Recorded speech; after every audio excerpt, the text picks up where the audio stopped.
Olá, começa agora o programa Questão de Ordem, um espaço para você conhecer melhor os trabalhos realizados pelos vereadores de São José do Rio Preto. E o nosso convidado de hoje é o vereador Eduardo Tedeschi, do PL. Vereador, muito obrigada pela presença. Eu que agradeço, é uma grata satisfação fazer parte aqui do seu programa. A satisfação é nossa. Doutor Tedeschi, eu começo falando de um projeto do senhor que tem relação aí ao direito do consumidor. O senhor apresentou um projeto aqui na casa que trata da divulgação dos preços dos produtos a granel.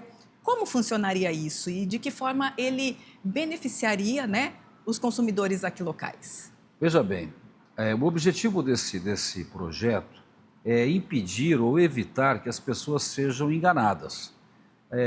Há muitos restaurantes em São José do Rio Preto que faz venda por quilo. E quando ele anuncia, a população está acostumada a ver o preço em quilo. E aí quando ele vai lá e vê o preço de 100 gramas, ele é induzido ao erro. E nós temos relatos de pessoas que quando chegam para pagar a conta se surpreendem, porque vê lá, R$ 20, R$ 25, mas não era o preço do quilo, era o preço de 100 gramas. Então isso causava um erro e o constrangimento na hora de pagar.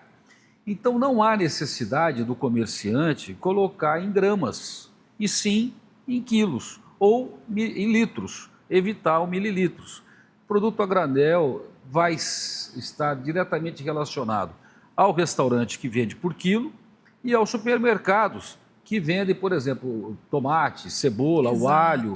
E geralmente o produto que é colocado em gramas, assim, fracionado em gramas, são os produtos mais caros, para evitar aquele preço. Então, se o quilo do alho for R$ 200, coloque lá que o preço que o quilo do alho é R$ 200, que o cidadão está acostumado a fazer a conta. E isso tem prejudicado muito pessoas idosas. Daí a importância desse projeto que proíbe essa prática. Perfeito.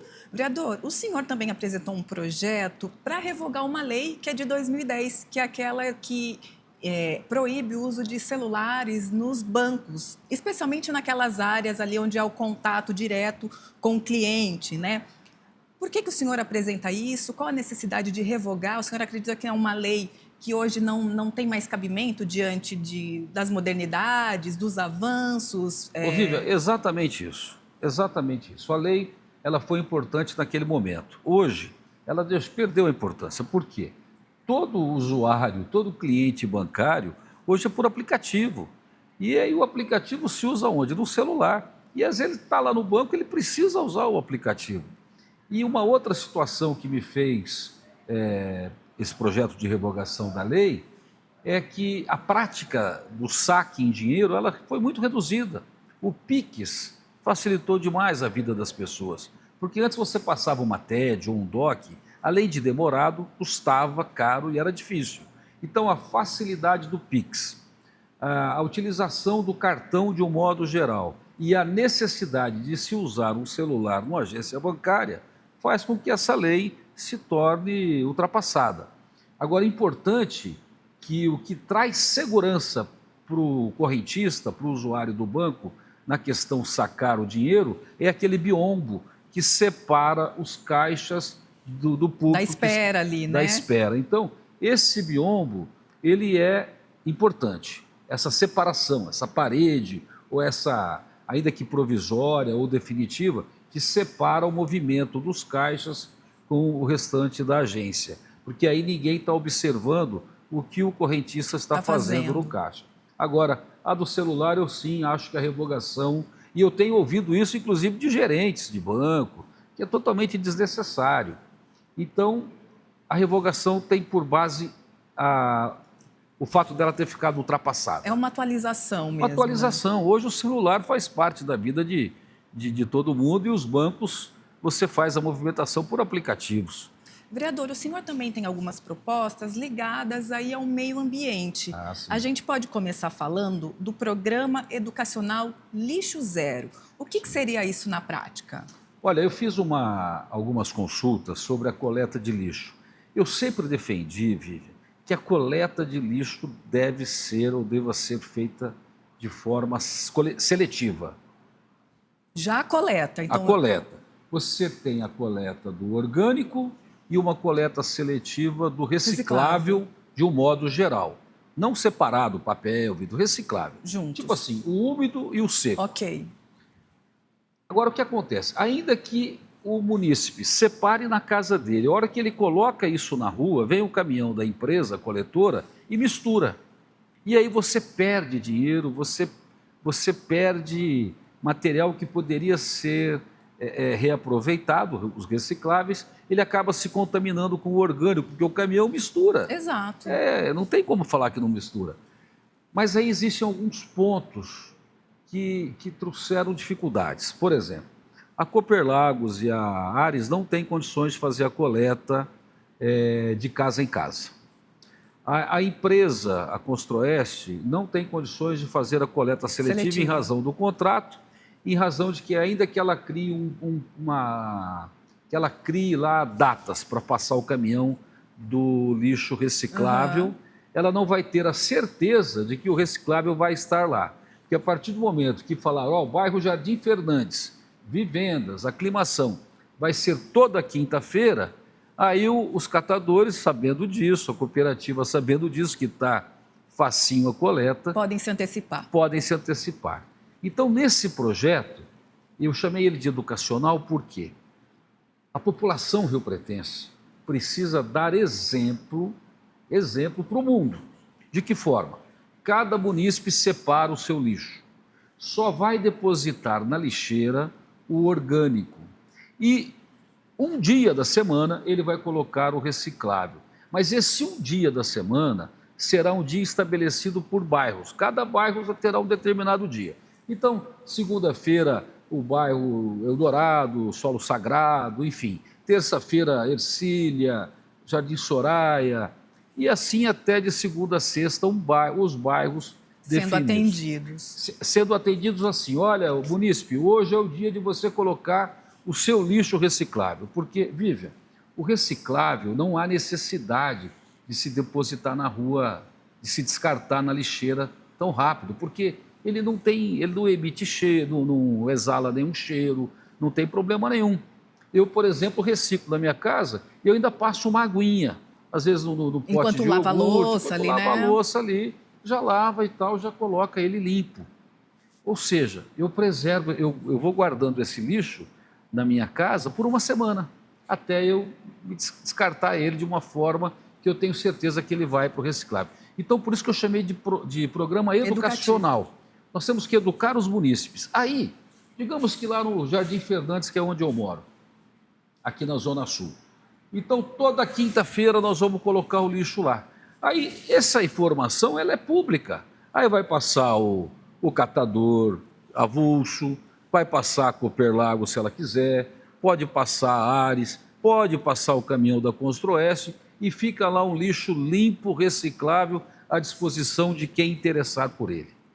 Então, é o único jeito que eu achei da gente fazer, porque o meu sonho é aproveitar 100% do reciclável. Um município com 100% de coleta seletiva. Mas imagina que lindo, que seria exemplo para o mundo. Imagine, Vivian, que o lixo orgânico, qual que é o lixo orgânico que você tem na sua casa? São os dos banheiros e o lixo da cozinha, aquele da pia lá, que é resto de comida. O volume não está no orgânico, o volume está no reciclável. Agora, quando ele mistura com o orgânico, aí você tem uma montanha de lixo que vai para o aterro, que compromete o pagamento, que a prefeitura paga por quilo, paga por pesagem. Então, se nós, munícipes, separarmos isso e a prefeitura estabelecer nesse programa a data da semana em que vai ser passado para recolher o reciclável, de forma que fique público, o catador vai saber que no Jardim Fernandes é às quintas-feiras, vai saber que na Ercília é às quartas, vai saber que no Eldorado é às terças, enfim. As pessoas vão estar educadas para isso. Nós vamos conseguir um aproveitamento e receita do lixo para poder... A Cooperlagos, você vê, tem 18 anos e é deficitária, dá prejuízo. Eu acho um absurdo. Então nós temos que fazer algo para que a gente possa ajudar, inclusive, as cooperativas. E como ajudar? Não é injetando mais dinheiro, é proporcionando, propiciando uma forma deles coletarem o lixo não só dos condomínios, porque o foco da Cooperlagos hoje, da Ares, é os condomínios. Aí para o caminhão, o lixo já está separado por várias casas. Mas a grande dificuldade qual é que é? São empresas, que a empresa descarta papelão adoidado, descarta madeira adoidado, e tudo pode ser vidros adoidado, de forma absurda, e isso tudo vai para um caminhão de lixo misturado. Então esse programa educacional Lixo Zero, se eu tiver o apoio dos vereadores, o apoio da empresa, da cooperativa e dos catadores e do executivo, nós vamos fazer de Rio Preto a cidade exemplar na coleta de lixo e na separação do lixo e, obviamente, quem vai ganhar com isso é o meio ambiente. Vereador, ainda nessa linha, o senhor tem o projeto Tampinhas do Bem, que seria aí tampas de garrafa PET ou lacres de latinha, né? Sim. Como é que seria a captação disso? Isso também poderia gerar algum tipo de receita para o município? Olha, veja bem, eu já faço isso na minha casa e na minha empresa, já separo as tampinhas, porque a tampinha ela tem um valor diferenciado do PET, da garrafa. A tampinha, o valor dela é maior. Então, e o volume é pouco. Então, qual que é o projeto? A gente distribuir na cidade toda recipientes para que as pessoas Possam comecem a descartar lá a tampinha naquele recipiente. E aí, semanalmente, a gente faz a recolha disso. Isso poderia... E o bacana desse projeto da Tampinhas do Bem é que ele abre para várias secretarias agirem de forma conjunta ou separadamente. Digamos que a Secretaria do Bem-Estar Animal queira fazer o projeto, aplicar o projeto, ela vai poder aplicar.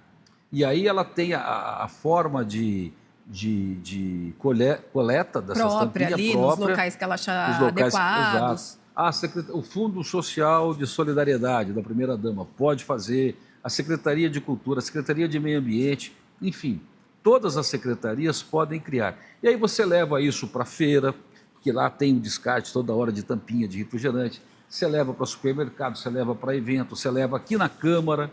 Aqui na Câmara o que tem de tampinha é fantástico, é só a gente pegar o hábito de não descartar ela no lixo. No lixo comum. Porque aí você começa a descartar reciclável no reciclável, orgânico no orgânico, e separa a tampinha que você vai... A tampinha e o lacre da latinha, porque o lacre da latinha também tem um valor diferenciado. Então são valores que são resíduos cujo valor agregado a receita é maior. E aí você tem, e o volume é pequeno. Exato. Então você tem condições de propiciar, e é gostoso você levar isso para a escola. Porque veja bem, quando um aluno começa a fazer essa separação, mesmo do lixo zero e da tampinha do bem, você começa a educar. Desde cedo, na base. Porque às vezes os adultos, né, do nosso tempo, do meu tempo, não do nosso, talvez não tenham esse hábito, porque era uma outra cultura.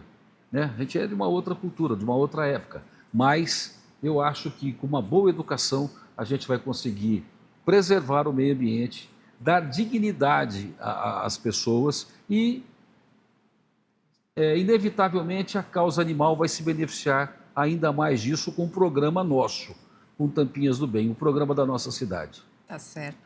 Vereador, falando um pouquinho de saúde, o senhor também tem um projeto nessa área que diz respeito às receitas médicas e odontológicas, que o senhor quer um pouco mais de detalhamento nesse material.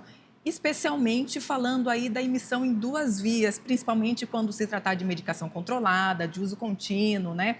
Antibióticos, medicamentos hormonais, e além de ter nome ali, os dados básicos do paciente, que também contenha muito mais telefone, endereço. Qual que é o objetivo dessa medida? Vivian, essa lei não ela só é uma alteração, uma atualização. Né? Por quê? Porque ela já existe, essa lei no município.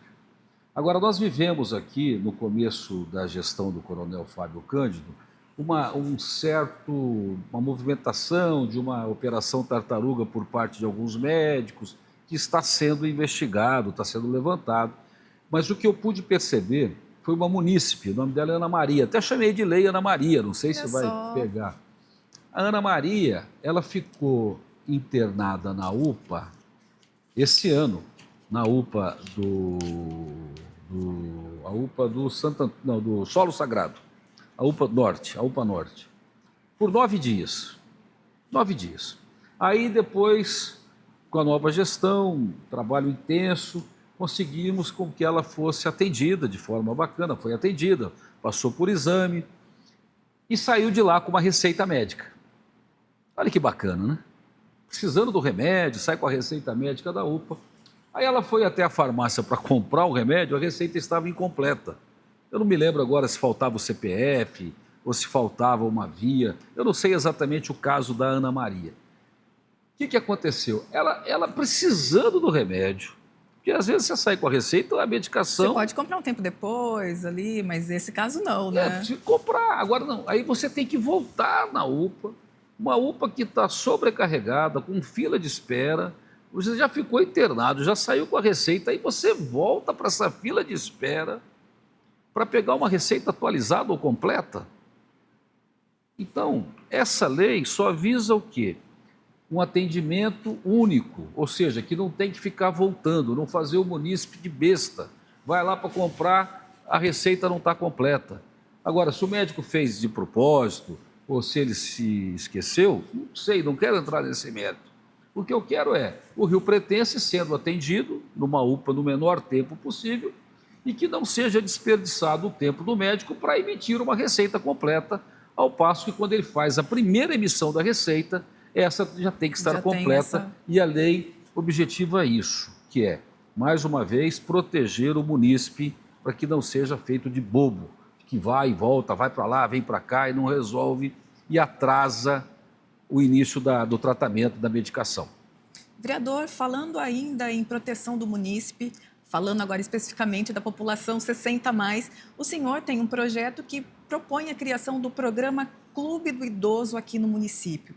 O que esse programa ofereceria a essa população 60+, e no que ele se difere dos projetos hoje já realizados no município para essa comunidade, por exemplo?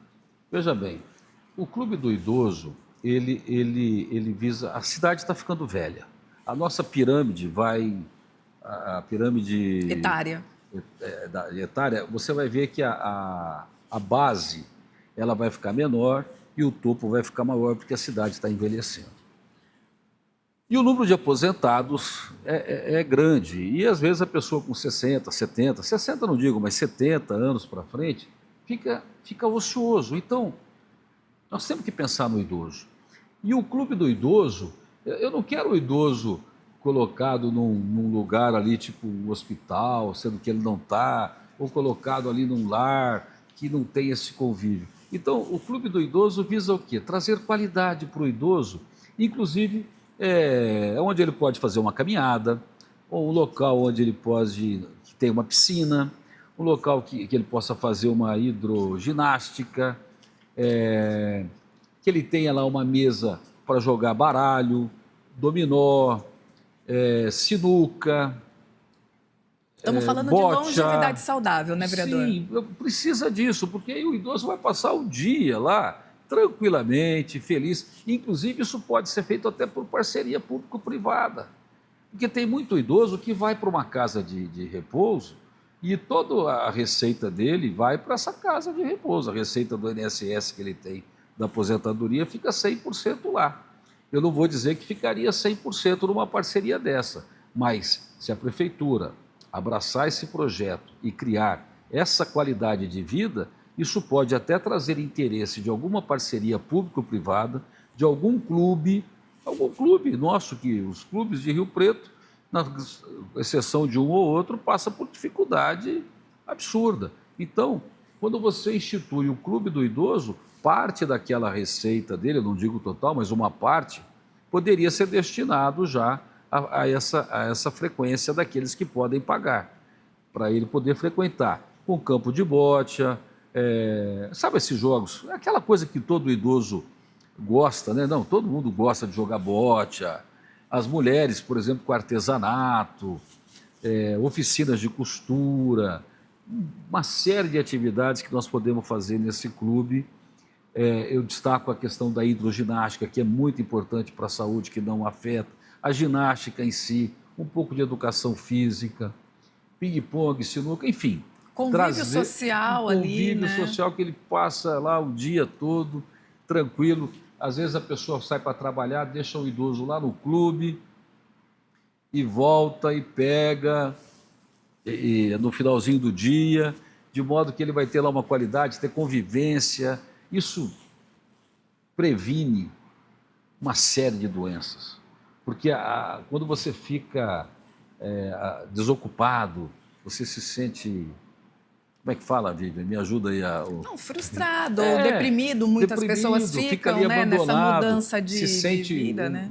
Passa a se sentir um peso sem produtividade. Então, esse Clube do Idoso busca prevenir a cidade e estabelecer regras para que o nosso idoso, o idoso riopretense, seja invejado no mundo todo, porque esse Clube do Idoso, nós temos muita coisa voltada para a criança, não que não precise ter. Nós temos a Cidade da Criança, o Hospital da Criança, e além do Clube do Idoso, eu defendo o Hospital do Idoso. O Hospital do Idoso, porque nós temos sérios problemas. Por exemplo, o Lar São Vicente de Paulo. Ali ele recebe um idoso. Aí o idoso chega com o grau 1. Aí ele vai para o grau 2 e para o grau 3. O grau 3 é dependência total. E ele não é saúde lá, mas ele tem que manter uma estrutura da saúde. Então é necessário, ou a gente vai elevar a classificação de assistência social para a saúde desses lares, ou nós vamos criar um hospital do idoso que ele possa ser transferido para um hospital. Então, além do Clube do Idoso, eu também penso no Hospital do Idoso e que não seja um depósito de velho lá esperando a morte. Que ele tenha lá, sim, qualidade no atendimento, no tratamento, dignidade, enfim, com profissionais extremamente capacitados para fazer isso. A cidade está ficando velha e a preocupação com o idoso, eu acho que é de todos nós. Vereador, ainda nessa linha de programas que o senhor propõe para a cidade, tem o programa Social Resgate. Um dos projetos do senhor diz respeito a isso. É para atender pessoas em situação de dependência química e alcoólica. O que esse projeto defende, propõe, que medidas e soluções ele apresenta? Olha, veja bem, esse projeto é importantíssimo. Embora parte da sociedade não vai ser contra, porque importa numa internação que eu chamo de necessária, e ela é necessária. Porque nós não podemos mais admitir que o morador em situação de rua continue furtando fios das casas, das empresas, dos prédios públicos. Isso tem que acabar. Porque ou nós vamos cuidar dessas pessoas enquanto elas necessitam de tratamento, ou elas vão ser presas. Aí não vai ser uma internação necessária, vai ser uma prisão por furto, em flagrante. E tem acontecido. Então, para evitar que essas pessoas que estão em situação de rua se tornem criminosos, embora cometam crimes, eles cometem crimes. E nós temos que ser realistas. Eles furtam, eles roubam, eles aterrorizam, porque ficam ali naquela situação de rua, no semáforo, assustam as pessoas, importunam o munícipe que está transitando com o seu carro, enfim. Isso não pode acontecer. A cidade está repleta de pessoas assim. E não adianta ficar passando a mão na cabeça, é social, e só está aumentando. Aí o cara vem de fora também para cá, porque aqui recebe. Então, eu penso que tem que ter internação para tratamento. Porque elas não têm condições de se falar, eu quero me internar, eu quero me tratar. Elas não querem nem sair da rua. As pessoas que estão em situação de rua, Vivi, não querem sair da rua. Bom, uma pesquisa... De um modo geral. Uma pesquisa feita pelo próprio município, o vereador mostrou diferente. O resultado fala que foi um perfil, né, da população em situação de rua, divulgado, se não me engano, o ano passado, mostra que não, que parte dos entrevistados, a maior parte dos entrevistados, deseja, sim, deixar esses locais. E nessa pesquisa, houve diminuição de moradores de rua ou está aumentando em situação de rua? Só está aumentando. Ou seja, ele falar que deseja e ele realmente sair ou querer se internar para se tratar, eu não vejo isso na prática. Que me desculpe a pesquisa, mas o que eu tenho visto na nossa cidade é cada dia mais pessoas em situação de rua, cada dia mais pessoas estão tendo as suas casas furtadas, e eu penso que a Câmara Municipal e o Poder Executivo Legislativo e Executivo não podem deixar isso acontecer de forma silente, pacata, sem dar uma resposta à sociedade. Internação necessária. Ou você interna esse rapaz para ele se tratar, ou ele vai ser internado por uma prisão em flagrante, que aí não é mais internação, aí é prisão. Aí vai jogar ele para o sistema carcerário. Agora, quando você faz a medida preventiva, que é tratar, se ela precisa de tratamento, como que uma pessoa que está extremamente drogado, alucinado, vai ter lucidez para dizer, eu quero me tratar? Não vai. Então a internação para esse tratamento, eu chamo de necessária, porque eu vejo que ela é necessária. Vereador, como o senhor fala, o senhor chama de necessária, mas a gente já teve esse debate aqui chamando essa internação de involuntária, né? É quando uma família solicita ou quando algum servidor da saúde ou da assistência social aponta ali essa necessidade. Esse tema foi tratado aqui amplamente em 2022, 2023, teve inclusive um projeto aprovando a internação involuntária aqui na Câmara, mas o projeto foi vetado. Depois disso, houve uma ampla mobilização da sociedade como um todo, Defensoria Pública, Justiça, em busca de um projeto que pudesse ser conduzido, mas a grande dificuldade era que as casas terapêuticas hoje, a maioria existentes, não têm condições de assumir essa internação na condição de espaços de saúde mesmo, que é o que a lei determina, né?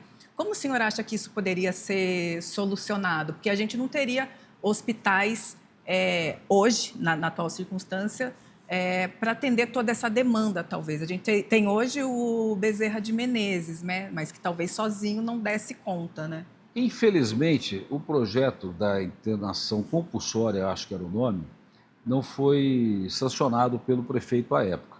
Mas eu acredito que essa casa deve sim aprovar o projeto que eu apresentei, da internação necessária, que é o social resgate, que é exatamente resgatar as pessoas para uma vida social normal e não nessa condição que vive. E acredito que essa casa deva sim aprovar o projeto do social resgate com internação necessária e o prefeito sancionar.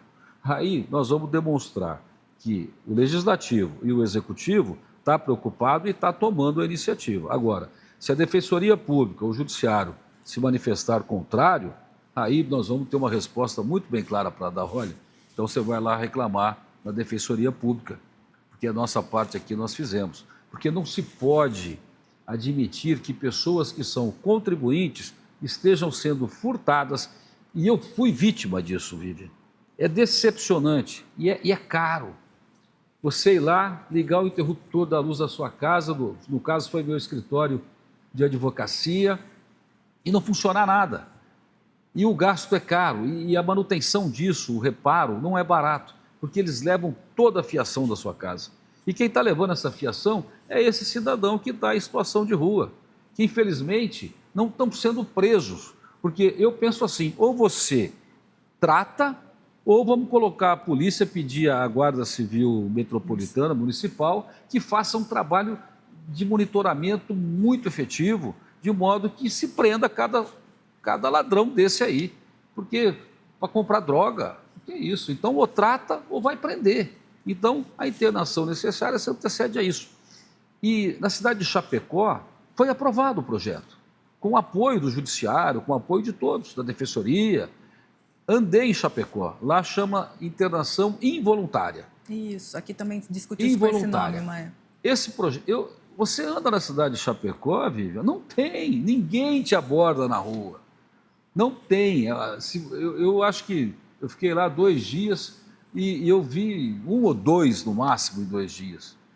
Não tem, por quê? Porque lá tiveram coragem para enfrentar esse problema internando e tratando, tirando das ruas. Porque essas pessoas nas ruas não contribuem para a cidade de São José do Rio Preto.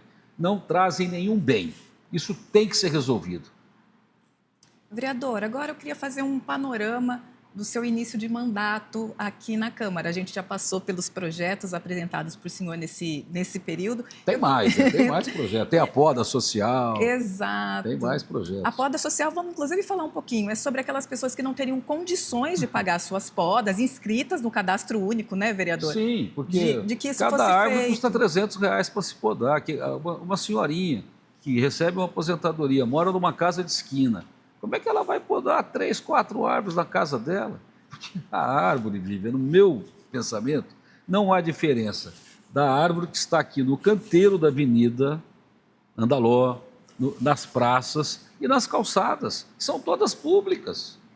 Eu fiz esse projeto para pessoa de baixa renda. Exato. Mas eu acho que esse projeto deveria se estender a todas. População. População de um modo geral, porque a árvore na rua é pública. Não tem discriminação de árvore. Aqui está no canteiro central da Andaló, a prefeitura vai podar. Aqui está na calçada do munícipe, não. Aí a árvore... Pô, a calçada não é minha, a calçada é pública. Se eu tenho lá 3, 4 árvores na calçada, eu não tenho obrigação nenhuma de podar essas árvores, porque custa dinheiro. Então essa poda, na minha opinião, deveria sim ser feita pelo município em todas as árvores das ruas, e aliado a um programa de aproveitamento da madeira, das folhas, porque isso tudo vira dinheiro.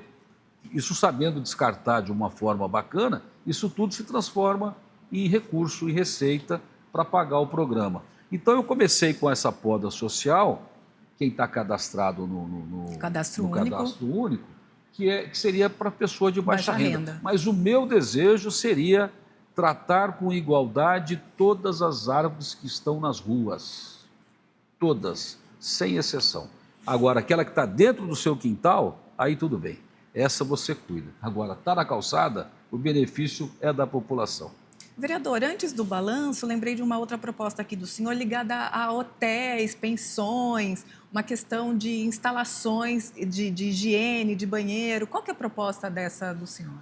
A proposta é o seguinte, já tem lei aí dizendo que tem que ter o papel higiênico, tem lei que tem dizendo que tem que ter camisinha, tanto masculina quanto feminina. Agora, qual que é o problema? A duchinha higiênica, além de ser higiênica, ela só proporciona bem. Tem muitas pessoas que têm necessidade disso. E é um constrangimento, o viajante chega aqui na cidade de Rio Preto, chegar lá no hotel e ter que perguntar se ele faz uso da duchinha. Fica chato para o cara. Aí vão pensar, por que esse cara está querendo com a duchinha higiênica do lado da... É uma coisa natural, só que às vezes constrange o turista.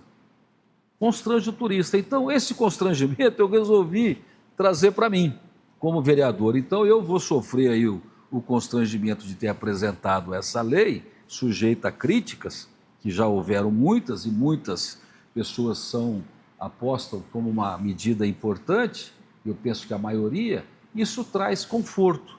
Por exemplo, eu tenho na minha casa, eu não quero chegar num hotel que não tenha. Eu penso que todos nós aqui temos em casa. Aí você vai chegar numa cidade que você tem que ficar questionando se tem ou se não tem. Então você proporciona conforto ao turista. E eu confesso, Vivian, gostaria que essa lei fosse copiada para o Brasil inteiro. Porque aí o Rio Pretense, quando chegasse, por exemplo, na cidade de Brotas, não ia ter esse constrangimento e ter que perguntar, ou chegar lá no hotel, na hora que você entra no banheiro, não tem a duchinha higiênica. Queria que o senhor fizesse a avaliação do seu mandato nesse início de trabalho. Quais foram os principais desafios nesse início e as principais conquistas também? Olha, uma coisa que me surpreendeu muito é o volume de trabalho. Eu estou no meu primeiro mandato e digo uma coisa, você que acha que vereador não trabalha, olha, está enganado. É muito trabalho dessa casa. Nesses 100 dias, eu quero parabenizar não só o Executivo, mas parabenizar o Legislativo, porque a quantidade de projetos e projetos importantes propostos por cada vereador dessa casa está acumulando. Inclusive, nós tivemos que fazer sessão extraordinária e vai ter que fazer outras, porque o volume de projetos de lei dos vereadores somado ao Executivo, eles estão num número excessivo pelo horário. Tanto é que vai ser votado a ampliação do horário. E eu sou totalmente favorável a essa ampliação do horário, porque são projetos importantes, são projetos que precisam ser votados, e quero parabenizar não só o Executivo, como também a Câmara Municipal pelo empenho. Porque Olha, eu convido o munícipe a passar um dia aqui para ver o ritmo de trabalho que é aqui, porque é demanda de munícipe, é problema de dengue, problema de bairro, problema de mato, problema de buraco, problema de sinalização de trânsito, lombada. Então, vem tudo para o vereador, porque, Vivian, o vereador é o que recebe a demanda da população. Então, olha, você que não conhece precisa conhecer o trabalho do vereador, porque é de uma importância fundamental. Fundamental. Vereador, uma outra questão, a gente tem alguns assuntos que estão tomando conta da discussão política, não só aqui na casa, mas na cidade também. Um deles é o financiamento para a captação de água no Rio Grande. Qual que é a posição do senhor com relação a esse assunto? Eu sou contrário. Eu acredito que não vai esgotar a água do aquífero, nem o Bauru, nem o Guarani, que nós possamos sim continuar com a política de poços artesianos para poder abastecer a cidade. Aí talvez podemos ampliar a represa ou criar outros reservatórios, mas esse gasto, nesse momento, de trazer a água do Rio Grande, que isso já se fala desde a época do prefeito Toninho Figueiredo. Não sei se você sabe, desde o Toninho Figueiredo, lá em 80, década de 70, 80, já se falava de trazer a água do Rio Grande. Aí eu também precisaria de um estudo, porque o Tietê é muito mais volumoso em água do que o Rio Grande, não passa por seca como passa o Rio Grande, e saber exatamente a distância. Se um dia tiver que fazer isso, se é melhor do Rio Grande ou do Rio Tietê. E não há de se falar em poluição do Rio Tietê na nossa região, porque o Rio Tietê ele vem poluído até a cidade de Salto. Depois de Salto, começa a não ter mais poluição. Então é um estudo que também merece ser feito.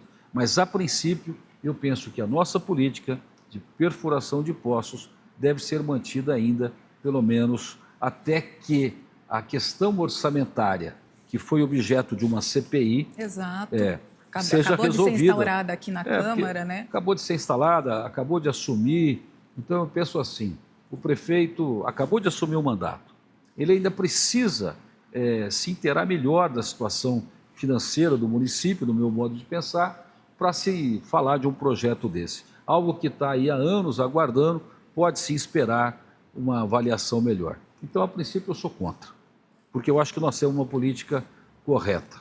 E nisso quero parabenizar o ex-prefeito, embora nunca fui aliado dele, mas foi na gestão do ex-prefeito, do Edinho, que o problema de água foi resolvido quando ele interligou os poços. Então, faltava água em bairros aqui na cidade. Isso foi resolvido. E foi resolvido sem trazer captação do Rio Grande. Porque eu acredito que tem muita água nesse aquífero, no aquífero Guarani e no aquífero Bauru. E aí Rio Preto pagar essa conta, quer dizer, todas as cidades estão fazendo isso, aí nós vamos pagar a conta de trazer a água do Rio Grande? Acho errado. Vereador, a gente falou aqui do cenário municipal, né, das nossas questões, mas tem uma questão também do cenário nacional. O senhor é um vereador do PL, o senhor esteve, inclusive, no movimento lá da Paulista, né? Sim. Naquele debate sobre o pedido de anistia às pessoas que participaram do ato do 8 de janeiro. Queria saber a opinião do senhor sobre essa questão. Olha, eu acho que essa questão, a anistia precisa ser dada sim. Sou o defensor da anistia. Porque imagina, uma pessoa, no caso da Débora Rodrigues, escreveu com batom, não é nem pichou, escreveu, perdeu mané, com batom, que sai com água. Isso ser chamado de tentativa de golpe.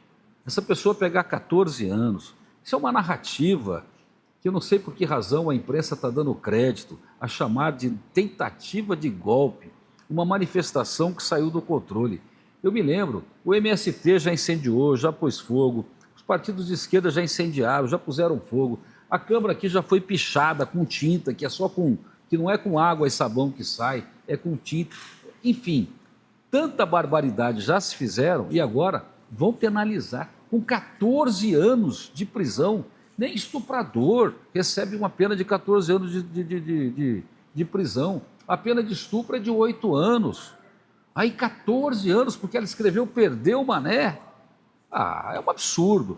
Isso me preocupa, porque eu, como advogado, você tem a Suprema Corte do país exacerbando penas de forma descontrolada, e aí você começa a servir, sei lá, espero que não, mas se o judiciário de primeira instância e segunda instância resolver seguir o que está fazendo o STF, como jurisprudência, enfim, você vai criar um desacerto na sociedade, porque penas exageradas podem começar a ser sentenciadas assim. Então, isso me preocupa. Precisa da anistia. 14 anos para Débora, prisão preventiva, pessoas que têm residência fixa, pessoa que tem família, tem filho menor, não pode. A prisão preventiva também, me desculpe mudar o assunto, precisa ser revista.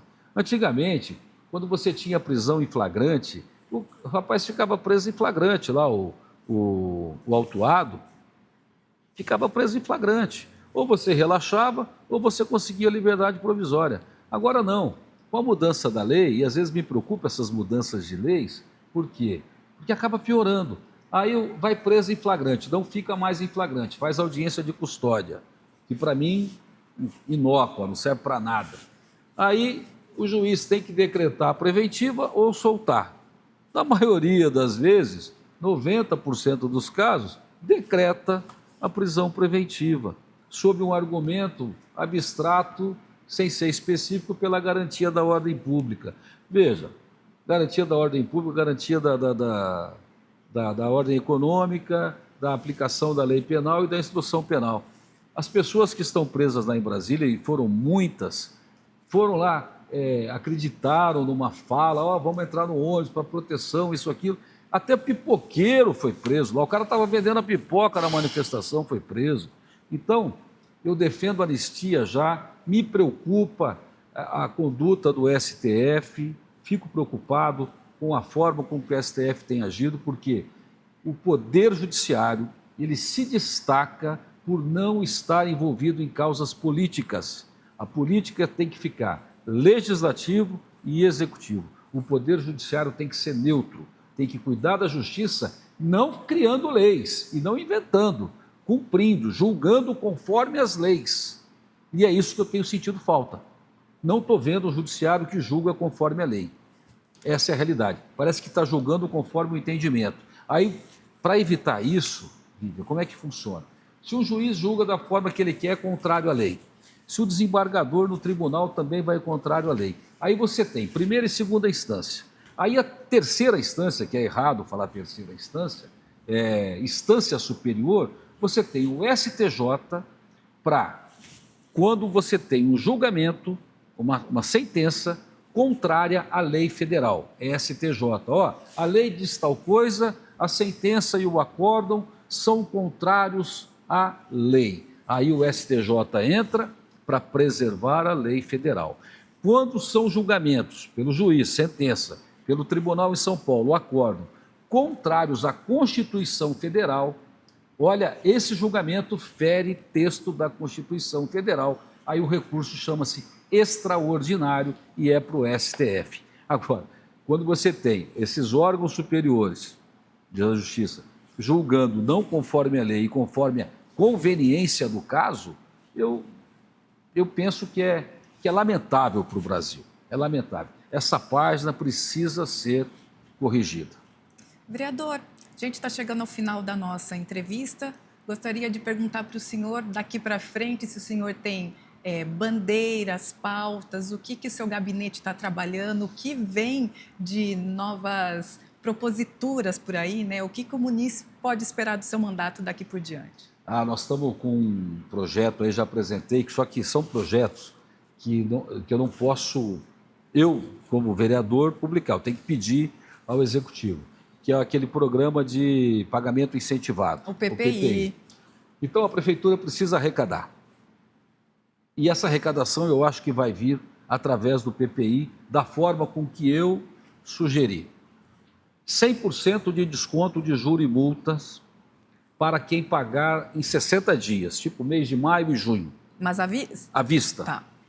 À vista, você vai ter 60 dias para pagar. Esse é um projeto meu, ainda não está. Ok. É o que eu apresentei ao Executivo. Pagamento à vista, 100% de desconto de juros e multas por 2 meses, a partir da implantação em vigor do programa. De vigorar o programa. No terceiro mês, o desconto um pouquinho menor, 98%, no quarto mês, 97%, até chegar em dezembro com 93% de desconto. Por quê, Vivian? Porque quando você faz, e eu já falei isso quando não era vereador, quando a prefeitura faz um programa desse, só para pagamento à vista em 30 dias, eu te pergunto, quem que vai pagar? Quem tem o dinheiro guardado. Ou seja, não está aproveitando aquele trabalhador que precisa levantar o dinheiro. Então, esse projeto, essa ideia, essa indicação que eu fiz, que vai até dezembro, é tempo suficiente para o contribuinte vender a moto, trocar o terreno, se desfazer de alguma coisa, se organizar para pagar. E ainda assim tem um desconto expressivo, na casa dos 90%. É, acima de 90%. 100% para a vista, até porque a prefeitura precisa receber, então tem que ser melhor o desconto, tem que ser maior. E aí você vai até dezembro. Aí você tem maio, junho, julho, agosto, setembro, outubro, novembro. Você está dando 8 meses.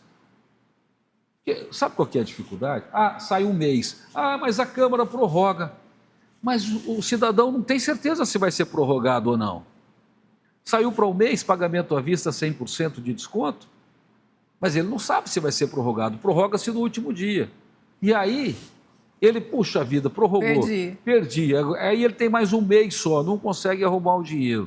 Então, já estabelecer, e ainda sugerir ao prefeito que desse um desconto de 50% de juro e multa para pagamento em 36 meses. Por quê? É o período dos 4 anos de mandato que ele tem. Nessa minha ideia, nesses 4 anos, nós vamos receber muito dinheiro de IPTU, muito dinheiro de impostos que está sem receber. Mas muito. Por quê? Você está dando 8 meses de prazo para o munícipe se organizar. Eu tenho 10 mil reais, então vou lá, pago à vista 10. Eu tenho mais 5 esse mês, vai lá e emite o boleto, que não precisa ser à vista. Ele pode ir emitindo conforme o dinheiro vai entrando. Então ele faz isso até dezembro. Chegou em dezembro, não conseguiu todo o dinheiro à vista, ele ainda pode aproveitar um parcelamento de 36 meses. Que ele pode fazer agora já, se ele fala que não tem dinheiro. Ou ao final. Então eu acredito que essa indicação, esse esboço que eu apresentei ao Executivo ser encaminhado para a Câmara seria a solução de resolver o problema dos devedores e também a solução de caixa da Prefeitura. E penso que não é nenhuma novidade, outros prefeitos já fizeram, não dessa forma. Se o coronel fizer dessa forma, se o prefeito fizer dessa forma, eu acredito que a popularidade dele vai aumentar muito, porque é uma medida que a população vai agradecer e vai cumprir, e nós vamos conseguir consertar o caixa da Prefeitura, com certeza, tenho certeza disso. Vereador Eduardo Tedeschi, muito obrigada pela participação, muito obrigada pelos esclarecimentos, detalhamento dos projetos. TV Câmara sempre aberta às suas manifestações. Eu que agradeço e ainda não respondi, mas tem muitos outros projetos. Isso fica para outro programa. Eu vou me reservar o direito de você me convidar novamente para o próximo programa. Fique tranquilo, o convite já está feito. O nosso gabinete tem trabalhado muito e grande parte desses projetos, Vivian, nós temos ouvido da população. É uma resposta à demanda da população. Todos eles. A população pede e a gente apresenta. Muito obrigada mesmo, vereador. Eu que agradeço. Bom, esta edição do Questão de Ordem fica por aqui. Se você quiser rever este programa, basta acessar o nosso canal no YouTube. Estamos lá como TV Câmara Rio Preto. Todas as informações sobre os projetos que tramitam aqui na Câmara você encontra no nosso site. Basta acessar riopreto.sp.leg.br. Muito obrigada pela companhia, muito obrigada pela audiência e até o próximo programa.